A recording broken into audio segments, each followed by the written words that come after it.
Mafiya boshlig'i Munisa Rizayeva Jasmina Transdan xabar olish uchun Turkiyaga o'z odamini jo'natdi. Qonimizni hozir Istanbulga jo'natdik. Surishtirish uchun nima bo'lgan ekan, qanaqa bo'lgan ekan, yordam kerak bo'lsa yordam berdik. Eslatib o'taman, Jasmina Trans operatsiya qildirmaganligi uchun u hozir Turkiya qamoqxonasining erkaklar bo'limida saqlanayotgani ma'lum bo'ldi. Va Jasmin qamaldimi? Birinchidan qamalmagan. Hozirgi kunda prosta yopib qo'yishgan.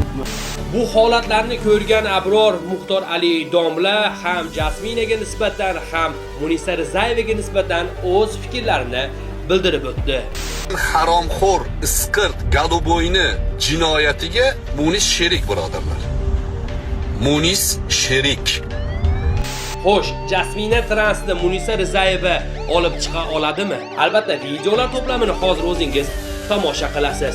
Agar e'tibor beradigan bo'lsangiz, Jasmina Transning orqasida ko'plab yevropeyskiy insonlar yoki fohishalar yoki boshqa translar turgan bo'lsa, unga qarshi esa din arboblari, o'zbek mentalitetini rivojlantirishga hissa qo'shayotganlar va hokazo insonlar turganini ko'rasiz. Aziz yurtdoshlar, malol kelmasa ikki og'iz fikringizni kommentariyaga yozib qoldiring va videomiz kengroq yetib borishligi uchun bu bir iltimos xolos. Kibrli bo'lmasangiz, bir dona like bosib qo'ysangiz kifoya. Biz esa videoni boshlaymiz.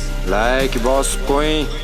Assalomu alaykum, sizlar bilan men bloger Muhammadjon Madiyev, siz Max Madiyev kanaldasiz. Aziz yurtdoshlar, agar ijozat bersangiz men ham 1 minut o'z fikrimni bildirib o'tsam. Jasmina Transning qamalishi o'zbeklarni 3 toifaga bo'lib qo'ydi. Birinchisi Jasmina Trans tarafdorlari, ikkinchisi Jasmina Transga qarshi bo'lganlar va qamalishidan xursand bo'layotganlar va uchinchisi biz kabi neytral insonlar. Jasmina Trans tarafdorlariga e'tibor beradigan bo'lsangiz, ular ham har xil toifalarga bo'lingan.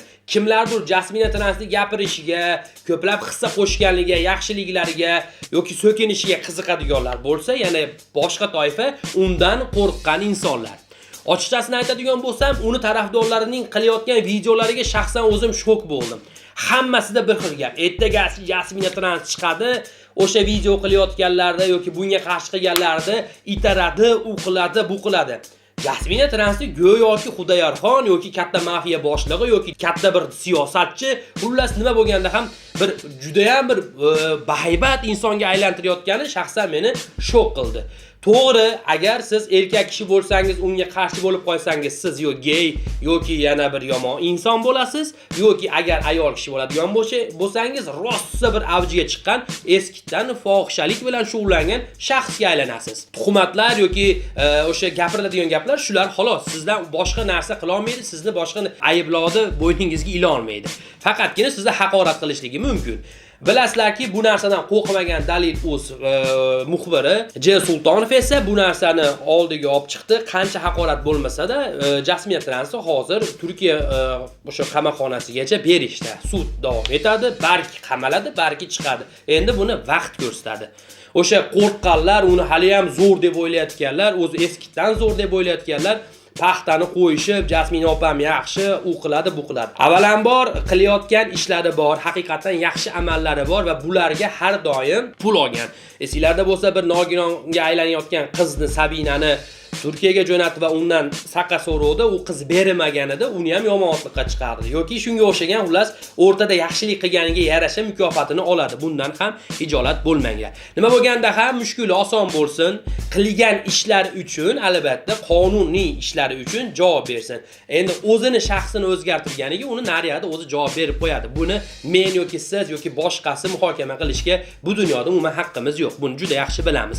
Faqatgina farzandlarimiz shu yo'lga yurmashini va shunga o'xshamasligini xohlaymiz. Hattoki buni o'zi ham xohlaydi. Shunisini hurmat qilaman xolos. Xo'p, aziz yurtdoshlar, kelinglar, videolar to'plamini sizlarga taqdim qilay. Birinchi o'rinda Munisa Rizayeva Jasmina Trans haqida fikrlar bildirdi va katta mafiya opamiz undan xabar oldirish uchun Turkiyaga o'zini va odamini yuborganini ma'lum qildi. Marhamat. Opa Jasmin qamaldimi? Birinchidan qamalmagan. Hozirgi kunda prosta yopib qo'yishgan. Munisa Rizayeva jim turmadi. Jasmin bilan yaqin munosabatda bo'lgan xonanda nihoyat sukutni buzdi. U Jasminning Turkiyadagi qamoq holati haqida gapirib, vaziyatni o'rganish uchun maxsus odam yuborganini ma'lum qildi. Bir ukajonimizni hozir Istanbulga jo'natdik. surishtirish uchun nima bo'lgan ekan, qanaqa bo'lgan ekan, yordam kerak bo'lsa yordam ber dedik. Munisa Rizayeva Jasminning tez orada ozodlikka chiqishidan umidvor, hatto yaqin kunlarda yaxshi xabar bo'ladi deya ishonch bildirmoqda. Kutib o'tiramiz, duo qilamiz albatta. To'liq videoni ko'rishdan avval videoga like bosib qo'ying. Tafsilotlarni birinchilardan bilish uchun kanalga obuna bo'ling. Opa Jasmin qamaldimi? Birinchidan qamalmagan. Hozirgi kunda prosta yopib qo'yishgan. Opa Jasmin chiqadimi? Xudo xolasa chiqadi. Endi men fol ocholmayman, xudo emasman. Alloh biladi faqat. Nima bo'lyapti, qanaqa bo'lyapti, lekin bizga mana advokat shunaqa deyapti. Endi chiqadi deyishyapti. Lekin biz Toshkentda o'tirib, O'zbekistonda o'tirib nima qilamiz? Hech narsa qilolmaymiz, chunki qonun, qoida hamma yoqda bor. Chunki hozir ular hammasini surishtiruv jarayoni bo'lyapti. Keyin menimcha sud bo'ladi, keyin hukm o'qiladi. Menimcha, bilmayman. Vot. Mushkul oson bo'lsin. Jasmin nimaga qamaldi o'zi, do'stlar? Mana Alloh guvoh, bilmayman. Nimaga shunaqa bo'lib qoldi? To'satdan bo'lib qoldi bu narsa, achinarli narsa. Bir ukajonimizni hozir Istanbulga jo'natdik. Surishtirish uchun nima bo'lgan ekan, qanaqa bo'lgan ekan, yordam kerak bo'lsa yordam ber dedik. Endi kutib o'tiramiz, duo qilamiz albatta. Qanaqa qilib hech qanaqa pulga ham chiqaza olmaysizlar, to'g'risi. O'tda o'zini qonuni bor. Men hech kimni tanimayman Turkiyada. Dubayda taniyman, chunki Dubayda xo'jayinim, kompaniyalari bor, ko'pchilik o'tda bor, o'rtoqlarimiz bor, yaqinlarimiz bor.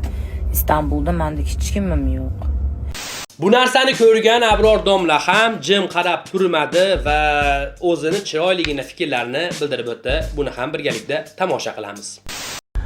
O'sha qamalgan haromxo'r, isqirt, gadobo'yni jinoyatiga Munis sherik, birodarlar. Munis sherik. Yo chiqib tavba qilsa, o'zi xalqimiz kechirsa, balki tavbasi tavba bo'lar.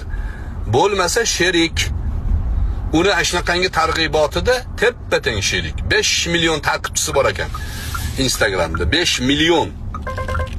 5 million odamni auditoriya qilib olgan, ana undan keyin biznesni boshladi. Nima bo'lsa sotishni boshladi. O'sha paytlarda chiqib gapirdik, aytdik. Bu borada men Dalil.uz adminlariga ham tashakkur aytaman. Ular ham har qanaqangi bunaqangi shantaj-montajlardan qo'rqmay, shaxsiy obro'sini o'ylamay, millatni o'ylab, xalqimizni bunday kasalliklardan tozalashimiz kerak deb qahramonona, fidokorona harakat qildi. Mana natijasi hamin qadar erishdik. Mana shu natija yetadi bizga o'zi. Bundan keyin nima bo'ladi? Uni lobbilari harakat qiladimi?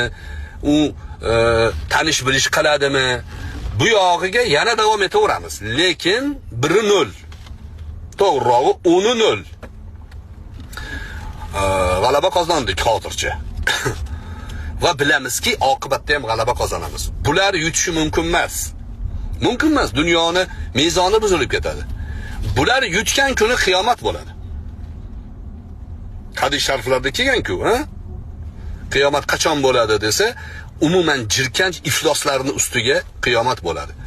Yaxshi odam bo'lsa, bir dona Alloh deydigan odam bo'lsa qiyomat bo'lmaydi. Qiyomatni to'xtatib turganlar iymonli odamlar, zokir odamlar. Qiyomat galuboylar, kofirlar, murtadlar, haromxo'rlar ustiga bo'ladi. O'shaning uchun haligi ba'zi duo bor-ku, dunyo turguncha turgin degan duo. Ba'zilar shuni duo deb o'ylaydi. Yo'q, bu qarg'ish bu. Dunyo turguncha turish xavfli. O'ta xavfli. Dunyo tugaganda faqat kofirlarning ustiga tugaydi. Aziz yurtdoshlar, o'ylaymanki siz ham ikki og'iz fikringizni kommentariyaga yozib qoldirdingiz va o'ylaymanki siz ham bemalol qo'rqmasdan, paxta qo'ymasdan fikr yoza olasiz. Sizlar bilan men bloger Muhammadjon bo'ldi. Ko'rishguncha xayr, salomat bo'ling.